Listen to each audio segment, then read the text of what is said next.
ole mana lea i le langi. Inga ole mana lea i le langi.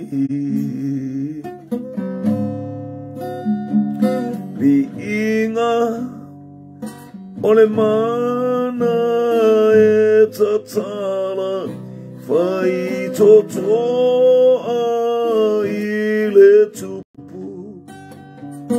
I le tupu o tupu.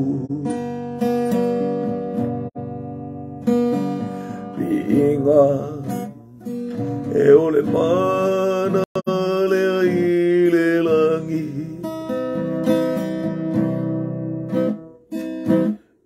Inga ole mana lea i le langi. Inga ole mana e tatala i fai totoa i le tupu. I le tupu o tupu. Hallelujah. Ole mana ole pogisa e sola e si. Beata via Jesu mafane ene. Viinga ole mana e tatala vai totoa i le tupu. I le tupu tupu. Ole mana ole pogisa e sola isi. Beata via Jesu mafane ene.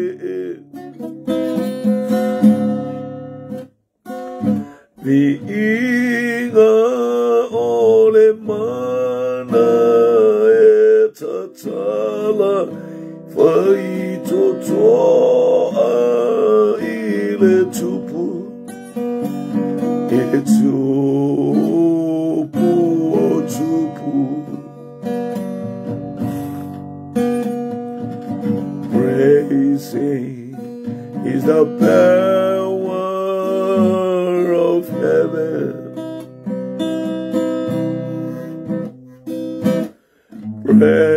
Praising is the power of heaven. Praising is the power that opens the door to the King, the King of Kings. Praising is the power of heaven. Praising is the power of heaven. Praising is the power that opens the door to the King, the King of Kings. Hallelujah. Inga ole mana lea i le langi. Inga ole mana lea i le langi. Inga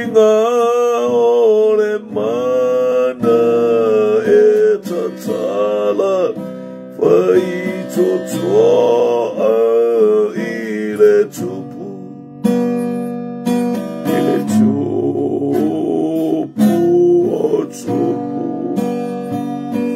Hallelujah. Hallelujah. Hallelujah. Hallelujah.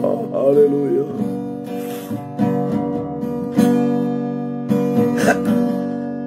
Fapaleina oe ya maele biinga. E mamalu oe.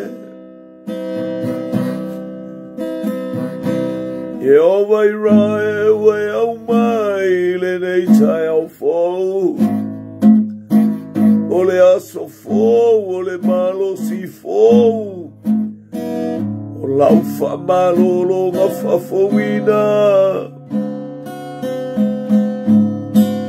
O va venga, hallelujah.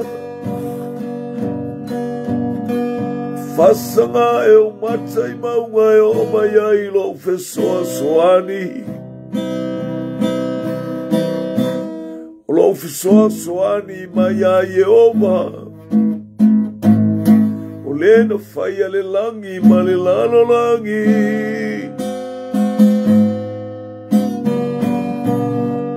Iavi ia iavi ia iavi ia iavi oe. Fapaleina oe le tupu o tupu ma le atua o atua.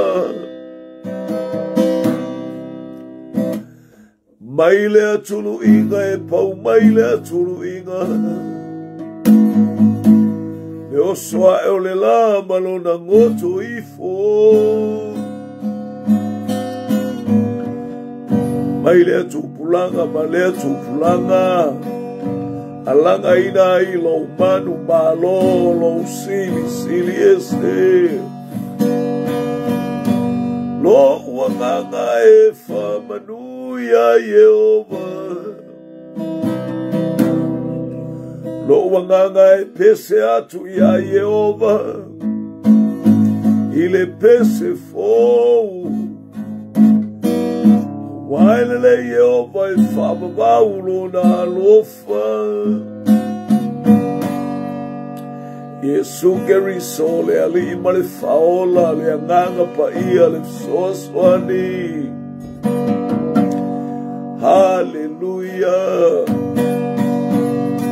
Hallelujah. Hallelujah. Hallelujah.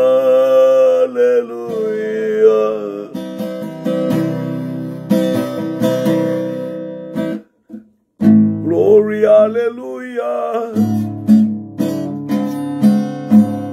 Emamalu oe. Alalanga ya Yehova le lalo langi uma mafai pesenga ilona suafa e fabau. Glory, hallelujah.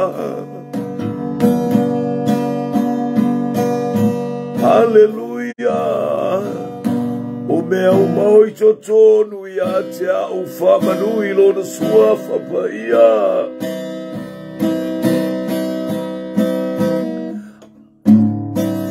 Awane i ngalo se mea e tasi o ana mea alofa. O le whamangalo ina ua mi o leanga uma. Le whamalo lo ina o mai atoa uma. Le faola ina lo wola ai le tunga mau. Hallelujah, hallelujah, hallelujah, hallelujah. Le fa pale ina oi le alofa, male alofa, muti muti male.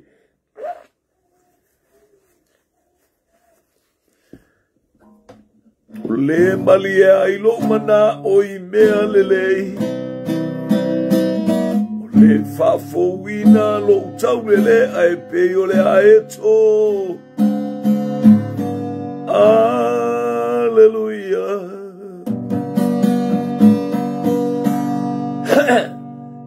Chai chaman ni chao. Hallelujah. Alfa fia male oli oli. Aso fo tai au fo manuia mai a te oe lau whaamalolonga e le mawai. Hallelujah. Ele ngata ile o vabenga e tupu pea. Hallelujah. E alanga ina i e lau whana we uina mātou loa le whata uva e mātou te alanga ina i le whato tua o mātou loto. E ala ia Yesu ke risolo mātou a le e malo mātou whaola. Whaftai le tai au fau ma le tai au manuia. Whaupopo i aso whaitawino le soifua ma le mātou ola. Whaftai lo mātou ta mai. Hallelujah, i lo wanga le lei sili eso. Mawai atu le poa, ya e mai le mana malama. Mātou wama ai le li o le ata o manuia. Ma le mala malama o e lo mātou atua e le mawai. I lunga o lau whanau. Anga le mai le li ia i lunga o pena te whailangi. So se mamao ma so se itu o anga iato ai fo istasi o ala whai mai le nei tai au. Mato ia i fatasi le li ie. Hallelujah. Ile mato polo kalame o le TUUTUU LIMA le AFI. Ile nei tai au. Ia ile anga le lei o la wa fio ma le pa ia la wa famruia mai o e tamai le nei tai au. Fo ile vi inga e fo ile vi inga e fo ile vi inga ia te oi. Lau whaau unga i lunga o lau whanau. Hallelujah. Malunga lau au na pe a mātou whetu wha i mo mātou wha soa i lau upu. Anga le lei mai lo mātou tama. Hallelujah. Wha mangalo i so mātou se mas leu. Mātou lava o tangata anga sala. Hallelujah. Toto pa ia o Yesu Keriso lo mātou wali i male whaola. Mātou te talo li nei tau mawalunga lo vi inga. Whatau wa ai ate i mātou. Ona o Yesu. Amen, amen, amen. Ya, pamalo le chayao. Hallelujah, hallelujah, praise God. Ia le li ile awai al fana wale tua le chayao. Ia le li, praise God. Riatu le tua isu tatu ainga le chayao fatalo fatu. Penga tafa ilangi ia elengata fo ilea. Hallelujah. Au na le tua. Atalo fatua ile taitai o nei ainga. Hallelujah. Sunga ya lumana e matautia.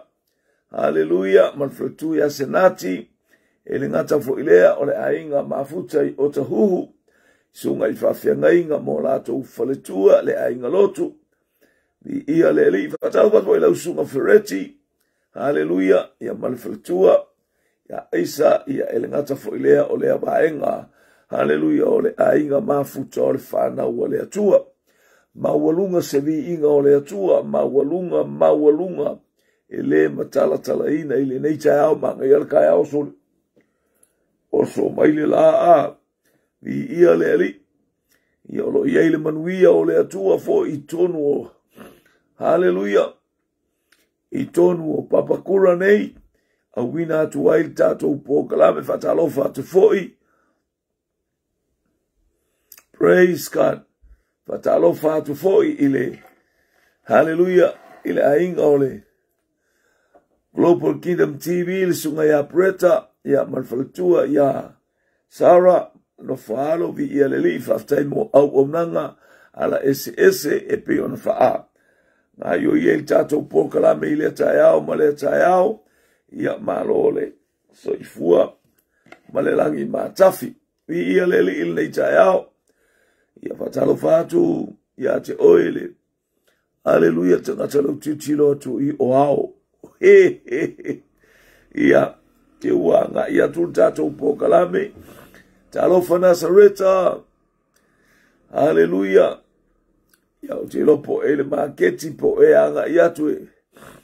Hallelujah. Vi ia leli awale. Tau awina walu mfana wale. Ile a onga ya ua. Fafta ia le atua ona ua. Fai ona anga iatu na ita maiti po mawala lato fia. Ia vi ia leli ia ile anga lei fasoa o le atua. Ila na fanau ia vi ia. Vi lama le atua il nei tai au. Praise God. Mana ia New Zealand nei. Haleluia I papakura mātou. Awina tua nei po kalame. Haleluia. I le itu I sauti o Aukilani New Zealand. Ia vi le ali. Manuia mea uma. Ele aise mea ngā se. Ia ona tātou o la outou tatalo. Manuia I fo I awina atu le upo le atua I le aso. Ma le aso. Ia ua. Lata fo le vaiva. Ua toe o se. Nai teimi ia ona tātou whailoa I fo I le Samoa. Ona ia so toe o awina atu le tātou po kalame I New Zealand nei. Nei tae ao Australia. Ia vi ia le atua. Ia o tātou whailoa I le anga le lei o le atua pe as. Anga le mai le ali e whataunu ina atu le whainga malanga. Vi ia le ali. Ia me tātou toe ba ai o tātou lo whanua tā lofa. I so staffa maua mai ele nei polo kalame. Ia whamanu ia atu le atua. I a inga. Hallelujah. O le kalesia mai peresepa e o atu I tiperia. Hallelujah. Ia anga le lei le ali. Whamanu ia atu le atua. Whamanu ia atu fo ile a inga. Hallelujah. Hallelujah. O tātou I kalesia I whale bao. Hallelujah. A fine ia Ruth. White, ia ile anga lei o le atua, ma le ainga, ma le whanau, whamanuia te le atu mo outou, ia ile anga lei o le li. Vi ia le li, praise God, ia lei le atua e whamabaulo na alofa, ma ana whamanuianga ile ataimi, ma le ataimi tutonu o si o tātou ainga. Vi ia la le atua. Hallelujah. E watu mana ia le osomai o le la le tai au. Ia tātou wa lafo mai mawhanawhana ama kau kuku a mai ngai le vawe au ama le tae au I nei ia ma le afiafi ia ma nei le tau nei taimi ia vi ia le ali ia tato whanongonongo se upu mai a fionga pa ia le atua praise God le whaipule le mata apule au kalatia le mata apua mua a olona whai upule se fulu ma le lua Sultasu lua, le usoi, o te whaelo atu ia te outou, e le se tala le lei whaale tangata, na tala ina atu e au. A wae le I maua lea e au mai se tangata, e le ia o ina ai fo I au. Ua na o le whaalinga a Yesu Keriso, na o maua ai. Na o le whaalinga a Yesu Keriso, na o maua ai. O le tala anga o le tala noanga Paulo ia Kalatia. Tilo a e whaina e maua mai le tātou. Hallelujah. Taula ngā fiafi o te rola whaingo fia foina. Hallelujah. O le tala noa Paulo e le mai tangata. E le ia o oina e se tangata. A o le whaalinga. Whaalinga mai le ali e se le mana ia pe a. Fai tātou te sāwari e tusa ma le whaalinga wa au mai e le atua ia te I tātou te sāwari ai. Hallelujah. A tātou sāwari e tusa ma le whaalinga. Hallelujah. Au mai e le atua. E se le mana ia ma. O le a mea o se tangata malo si wale teilu e le o se mea mai se tangata. E le o se mea mai se ekalesia.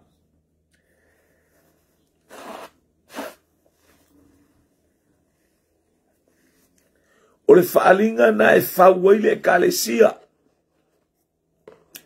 E le whaingo fia o na tātou tauli mai na langa o mea whaale anganga. E tātou te tū ina ua tuu o tātou loto matalia Yesu e whaimali I ma whaola I o tātou o langa. Ma tātou iai le nofo matau I le atua. Ia ona whaamanuia mai leo le atua ia te I tātou. Fo mai Paulo. O le whaalinga ele ia o auina ue se tangata. O le e whapea ai utai ala ko wia ma kilo kangaka. O Paulo le sa o auina e kamilienu. A fo ile fa mai Paulo wa lea o ngā mea uma. Ina ua o maua Keriso. Ota mea uma I pe o talanoa Paulo ia Filipi. Sea ina ua va ai I le whaalinga. Tu tonu mai ia te ia alu avel tala lele o le va bale ipo le tala lele inu ese. Fapena oe fapena ia eilo e uilo lima le faalinga. Hallelujah.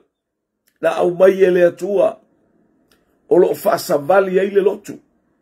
E te le alu e tau e kau ke leo e su engi loku. Hallelujah. Tau te leo e su engi lotu. E ia le tae ao le atua la atua ao en whamanuia le atua i tangata. Ua pulu nau fo i o la tau te o e su e Yesu Keriso. Ai tātou te leo e su engi lotu.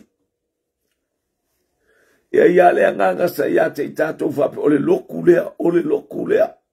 O le loku alenga ola mai ai o mako makua, o le loku alenga mai ai mako ai. E ese fo ile taita inga o oe. Ese le taita inga o au. Ese le taita inga o tātou ile taimi. Ua li lingi fo le anganga pa ia.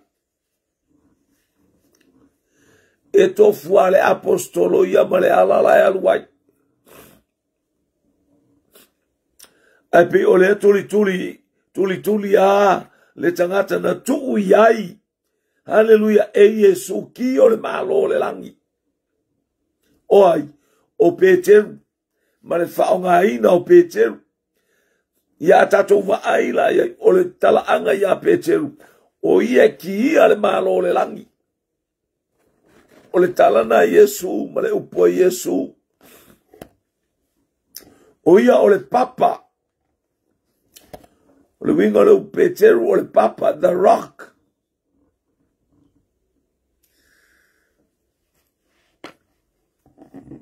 A vaira le abenga o tala le leia le atua. Hallelujah. Inu ese. E leo Peteru e faisina malosi te le atu. O lea fo standard. Po lea vaenga o le ngā luenga le atua. O lea ngā inu ese le iloa le tala le leia. Fo mai leo le tuspa i o Peteru ia moe ua peritomeina o tangata whaolaina. E koe alu e koe poupou ma toe alu e toe. Lono minga o tangata iutaia. E alu ia i Peteru. Te leo nisio a ai ia o nu e se walatu ia i Peteru. Na ala na alu ia i Peteru langa lae mua pe se forerunner. Pe o le atao Elia. O Ioane le papatiso. Pei o le atau Ioane le papatiso na saue mua e whalau le leile ala o Yesu. E whapena le alu le mainga i le ese o ngā luenga a tangata. O le ngā luenga i a Paulo o rona ngā i atu inu ese sau ma le tala tutu ilunga le au apostolo o atu ma le whamalosi. E whapena i tātou. Mo whaina ho o Peteru, ma land Peteru. Hallelujah, wale o tātou ina o Peteru. Hallelujah, na o ti Roma. Ai seana o ai Roma. Hallelujah, ona ua iai tangata. Ua whaamanuia ina i le upua le atua. A ua amata ona ngā i atu. Hallelujah. Kai pe ia le mea fo e lelo le awala kaa. E te le alatu lo e alulunga le awala ka. E te alu atu wa amaka sua le pala whaianga i lalo pingi o le mea. So aku malesi kangunga, aluaku lesi kangunga, aluaku lesi ili. Fuko a kongi a kua ilo ilunga le ka a. E peila astoi ina o Paulo. O ia le sa. O le tiga. Ina o le ngā ruenga. Ia male maualunga o le ngā ruenga. Inu ese. Ia ale wanga i atu ia. Le whanau le atua e toe whalau le lei. Ia ma whaamata ngō fie. Ia ma toe tu watu seisi. Hallelujah. Ma toe tu watu seisi whaamatalanga. Au ili. Ia ma whaafia ina. Ia whaafia ina. Le loto le kerisiano e saunia ai mea le lei mo le malo le atua. Olo wala lai le whaalinga. Hallelujah. Ale ai se whaalinga e whaasalalawina. Pe arwatu e tatau tato wola i se whaalinga. Ia i le whaalinga mo le ekalesia. ia tava vale ia le ole mea mai le atua. Ale ai la se whaalinga o tu tonu ole kale fsia e whai ei se mea. Ia taunsa ili se whaalinga a wawa aia ile atua i se whaalinga. E au mai e taita ina ile kale sia. E le te tauna sa mani noa le kale sia ile i se whaalinga. E o fol taita ina mai o i tātou e o mai o tātou taimi. Na taita i mai tātou e le atua ma tu e le atua le whaalinga. Se ia o ina whaataunu wina e le atua ilo naro pele. God's vision. Hallelujah. Foi meltala le atua e whanau le tama. Na te tu i momomo le ulu o le gata. O ka se kaimi umi a. Na whaanga i oi mai ai le whaalinga ma whaata mai e le atua le whaalinga e ala i le taita inga le anganga pa ia.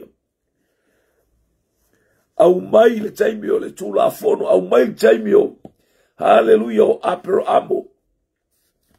Uma tu apero amo. Ai tu lai mai. Hallelujah.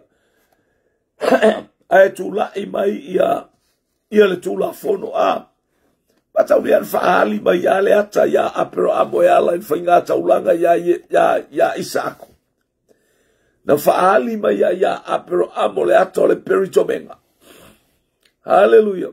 Ia wa avela na whanau e peritome le povalu malona a inga atoa. Le whaalinga na le au mai a ele atua a. Praise God. Tu ina mai o le whaalinga. I tala le atua e whanau le tama. So se taimi ai whanau le tama e makaalia le anganga whasala meia. E kango e kaumo whai e whaaleanga. Na te tau ma whai po whea le kaine sa wele kama a. Ia o ina tu lai mai tāwita a. Praise God. Hallelujah. O le ata o le nofua inga le tupu. E tu lai mai Yesu. Hallelujah. Pe o tāwita. E tu lai mai tāwita. O lai e le tupu. Ai a Yesu. Ai a Yesu.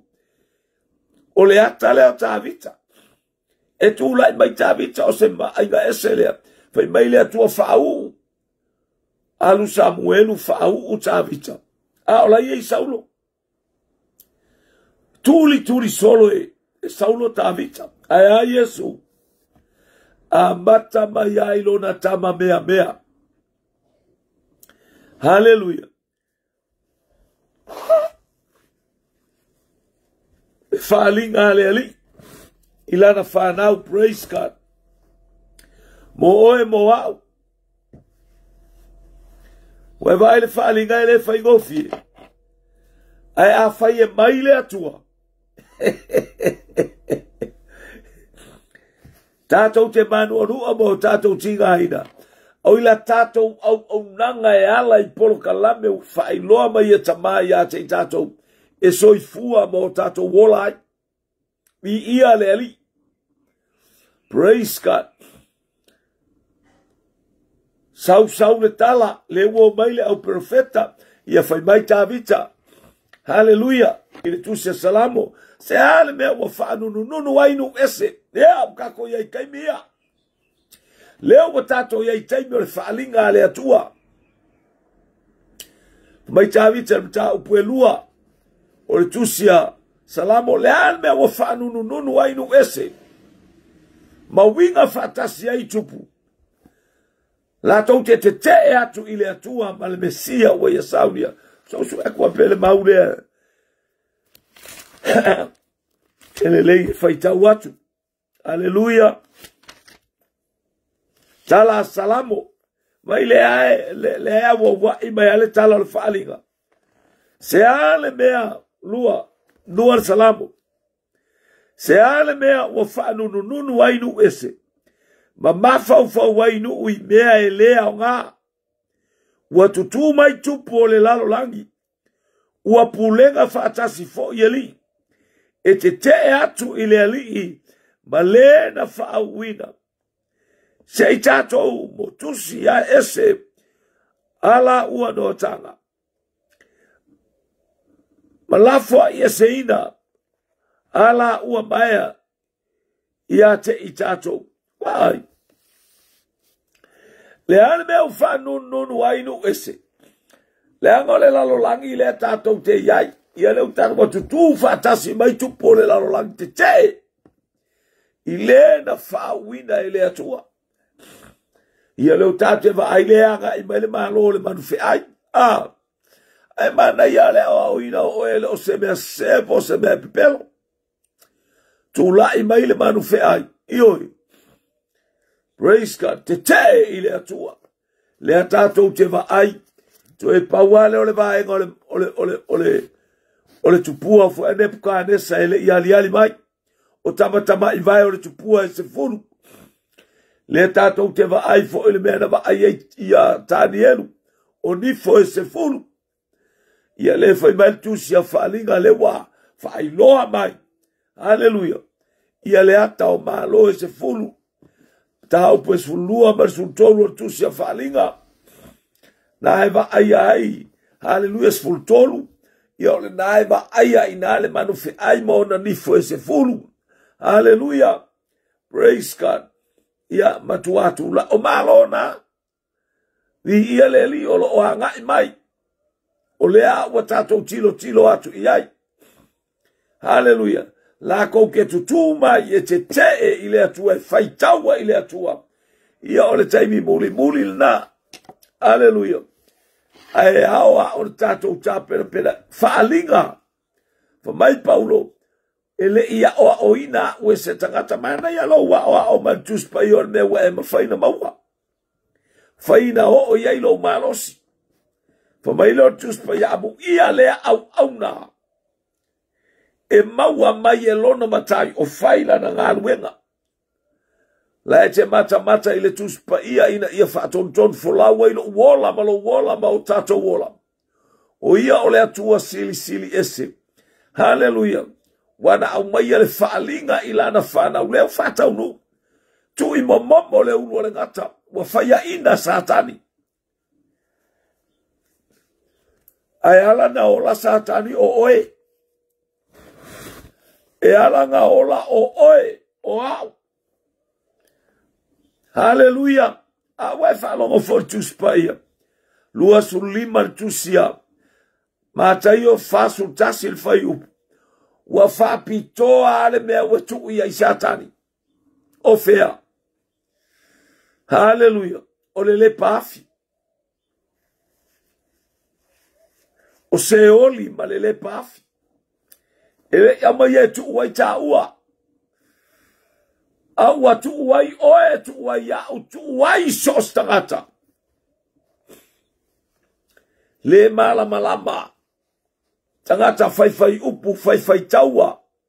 Te ola fa mawalunga. Malosi tu vale. Hallelujah. E fai taua hai ile atua. Hallelujah. E ala yana tala mana upu ona winga. O ana amio fatino. Ole te ile atua.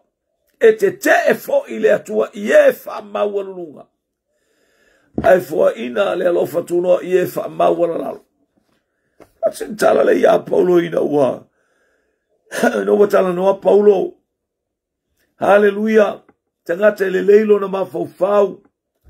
Tangata o ina le leina o ai falinga. Ia perfecto falinga. Tauna e loa se falinga o itono le kalesia na te ia fisiri fai au o le al falinga tato lutu. Hallelujah. Tau foi fai au na kauka ua le kalesia falinga. Wa mai e taitaina ai. Ia o lau matafa i oinga e ke follow up inga le falinga. Ma e vai ai o le mele o alaino utinga ina ia. Ona le o le falinga o lo nata tonu wa lea. Hallelujah. Ati le fale o ta vita na pau.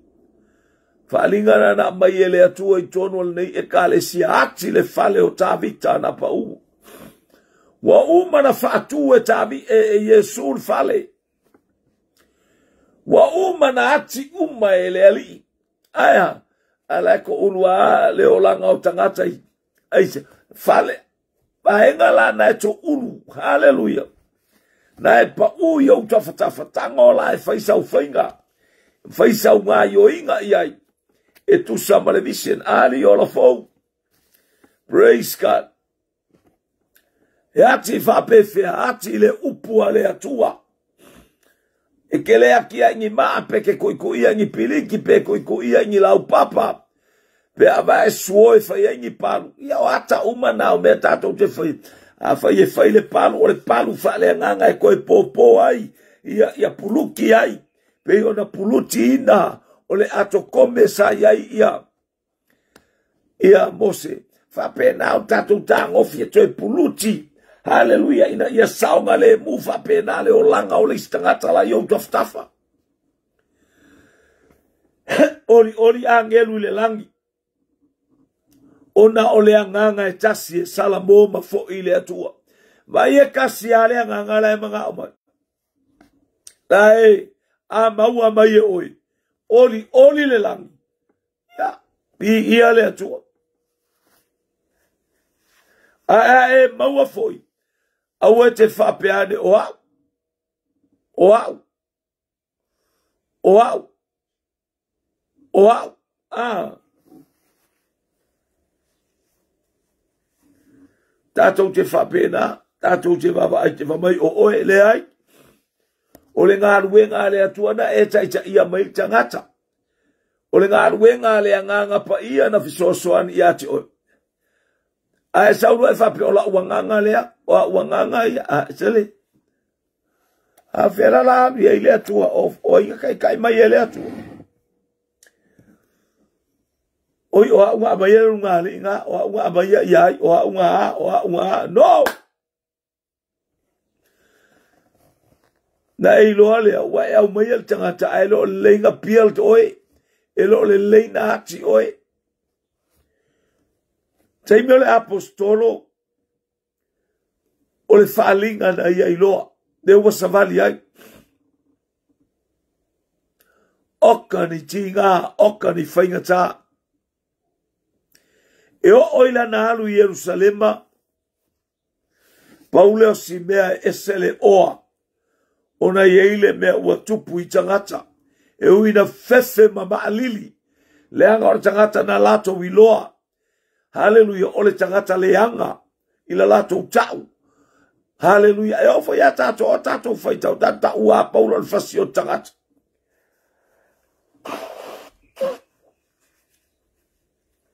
E langor tua inga tau lenga tau waile e kalesia. Aba ai tangata fo ya ua o faisi e loku. Lea fo ya tupu mai, aya, e lo se meleanga. Leana tupu le kalesia e mafau. Wai ngei kama iloku. Wai ngei kama iloku. Wai ngei kama iloku. E mais kama iloku wa kasi na Paulo. E vai na Paulo har kanga abel faringa. Ngalu leas kama i Paulo ha. E alu faringa. Malelotu wa yuta ya kele. A le loku le ua mai kau wha le angas ka mai loku le. Aya.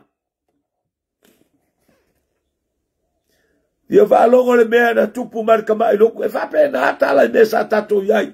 I lotu ese kekele. Kau ke wha pepo hangi ka mai loku. O hangi ka mai loku. E langa wha mai le atua. E leo se loku ke le loku leo ke mga oai. To alua. To atolu e tala noa i lo uingoa. O la ue kale sialga. To alua, to atolu e tala noa i lo uingoa. O te iai whaatasi ma i lato. Waigar konua koko. E lei whapea le lalo langi a toa. Ewa mai to alua, to atolu. Ele fa pela to lua to ko wolo le fa sko lo ai le se falinga me ga wa ko puista gata o veio esse avatu o itangata o le kalesia haleluya italo le fai au faila na tala yake ai fai kala yake o ngā olea without vision. Se i o ele teimi e whai atua i le atua. Au sea kua ia o e mea lea. Se mea fo i tupu i lo ua o langa. I oi, le vana o mai e le atua al whaalinga i a kea. Ala o te ilalo a ole. O le whaamanu le kale sia sa o viai. Aua mai e le atua al whaalinga i a tea. Kua kaunga maa e ati le fale o ta vita na pau. Ia sa uwawa ai a po ai le pau ano uwawa ai mua mua i a ke au. Ia ati a e mua mua umalo u a inga. Au mai ai ai tutonu o le ekalesia sa maa. O le ekalesia sa whaongai fo ima ua i le atua. Sa maa ola ai ai tutonu o le ekalesia. Ni ia le ali. Ta pena lo ele atua tau e misa tau pele mea peise misa wa yeisi na pa o ia langa e fa pena le mafua anga na ese ai Paulo Masila na mai ele atua ile awalia haleluya e vavai ai na vavai fa mai wa latua ile mera tupu ya pa napa mai Yohane ma Paulo mai pa napa e tauna toe ave Yohane il tala inga. Ai fa mai Paulo a sole. Elengi mea yo inka kapala a ai. Mana o mia ele atuar kanga kai koa le loko. Ya kako koe ofo i mai yo ange kako wol mea mua mua ala kusola. Pa vai fale lei. Aleluya. O lea au tūlanga o Paulo na vala awai of oe o le maa ma le eipu. Le whaalinga le ale atua. Onu ese a yai Paulo. Ele ai ase kala a yai panapa. E pe o le ma fau panapa. O ia na mua apostolo i lo Paulo. Ne ele ka ua ngā mea. Ele ka ua al whalinga. Haleluya. E ta ua al whalinga na vatu ya oe. Hallelujah, elo se whaalinga le ia panapa e alu inu ese, only Paul, chosen by God to go to Gentiles. Ele ia me ia panapa whaalinga lea, o Paulo. Lea lai tala noa atu Paulo, ile oa o le atua, ma le porokalame le atua tu mai ate ia. Ele alu ia ma ave se tangata fo ia alele, kau koso aku leo langa. Na ala foi na o ma panapa. Ma mo yai panapa o tangata. Hallelujah. E ta ua panapa o tangata wha o la ile o wha whananga. Aku ku ale la unga Paulo wha panapa. Malo whalongo. Ia o le upua ia lo se upua Paulo le upua le atua. E kako ke whaftai le uso o le neifo i tangata. E whapengar wha. Sa foi va pe kau me i kanga kau ke i le upua le atua Ia nenga ka o le wha o panapa le wha a tutu ale la unga Paulo. Aleluia. Ia ai wha atu oe. Pe o au. A sasa e hana tamaitima. Ako i lunga ako i vea ole Ia o whaatu ia tina. Ia. E kau fe kuria kula o whangau ia kia. Pe o ke safoi. E kau fe kuria hana. Ioi. Ele leile le pa o mai o hana. A leo mai kau mai ia kia au. O le tama. E whai atu se tala ia o sai ioi. O le kanga ka ele whaalongo ia. Whapena ai o sai. Ia ko mumu ange i mai ngofa i koe langonga mai lo ko mumu. Ia ngo urili waku lea koe popo oe. Awar ko mumu. Ai alu e taile o taota. Oe. Fai ko mea aile kae ilunga leo ka oka. Ia. Whapena. Aia na pole fulua ipu wa. Whaalonga kwa ka e ipu wa ko uru lalo wa aie pusi. Ia. Ia lea tua. Tulou leo pua lea tua. Ale whakaika. Ia kul whakaika iga. Le tate whaamawhana el whanau. Hallelujah. Ai le whaapetau whaamawhana. Hallelujah. Ase se. Hallelujah. Ina maile na whaanofo file mu.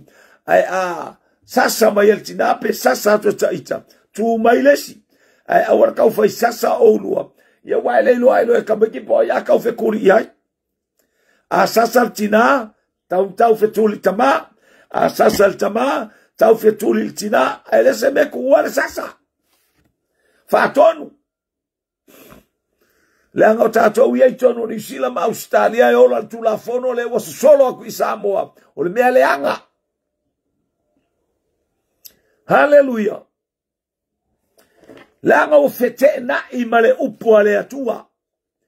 Sau sakangi e ui mai a tātou whanau. E ui mai mea whapea e le ua eloa o le malo. Le ua eloa o le malo le ai. O oe whatonua lau whanau e le whatonua le malo.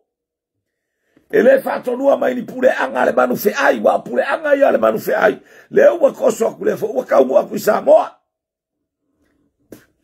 o asola a sasa o ele faya onga e to e tu ilonga lo tamato e fasi oe ave fako ese faya onga peke kinga inga paka o le kalango aku a uia na sasa e lo tama ko e alu e kau ave a le faya onga ia maua so ua vangoa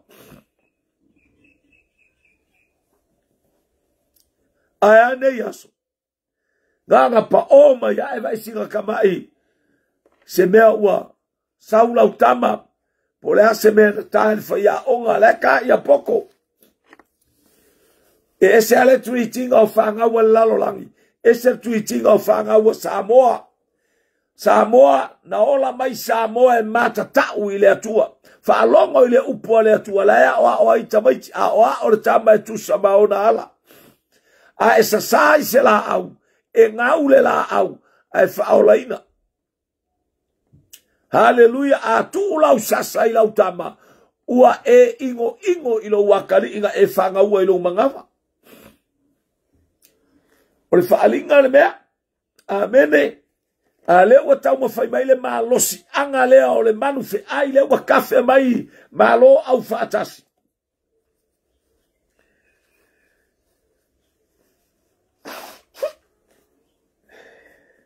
Ia, leo tatou titilo iai.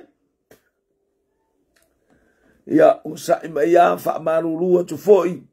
I le fongi o le isu o sole o le whaisina. Whaiasinga ma ingi mai wha ele tu ua ele upua le atua. Ma ingi ma asinga marurula kiki. Wa artai ao. E oso mai le la e. Ia. Mi ia le ali. Lo wainga le tai ao. Praise God, ol whaalinga na alu, ole mana onga ia se whaalinga e taita iai oe. Praise God. Whaalinga le na mao mailo ua vevesi le kalesia. Aya, tahita ka le fia. Ioi, ai lai pongi sala ua ai, wa o maile taimi o le atua, ma ke kukua ilunga a television. Fatino le vision. E a maka aile. Mai foi le amata mai o le whanau mai o Yesu. E whanau le tama na te tui momo le ulu o le ngata. Whanau mai le whalepovi. Fe kuri ngā i solo e he rota. Aya. Ina ua tau Yesu o maku wā ke i satani. Whapea satani o Yesu o oki. Lai kilo a satani. Wanga le kingo anga ke iloa. A o lai na e wha le anganga. Ia lai no le leima ia le anganga le anga. O ye le ai. O le mea tau le mea le sau. Ele se taina maiti le mea lea. O le taina maiti e pā. Ai. So le ai. E makau ki a le mea o le kangi kau le mea. Pe a wha ofu ina I tātou e le anganga. Iai tinga. So we are facing problems. Tātou te whasanga atu I tinga whawhita uri. Praise God. Suffering, we are facing it. Hallelujah. Difficulties. Aya. Leanga wa whatonu tātou e le atu o menga kako ke kawai. Ui mai la satani.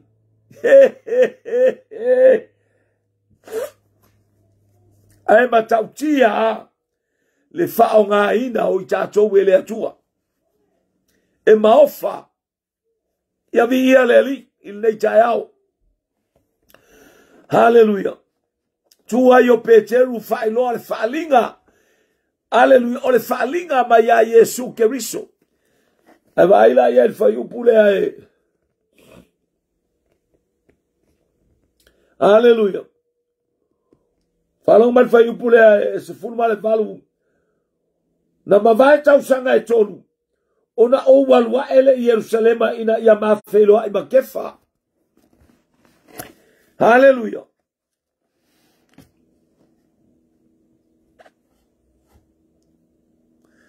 O apose fuluma le lima.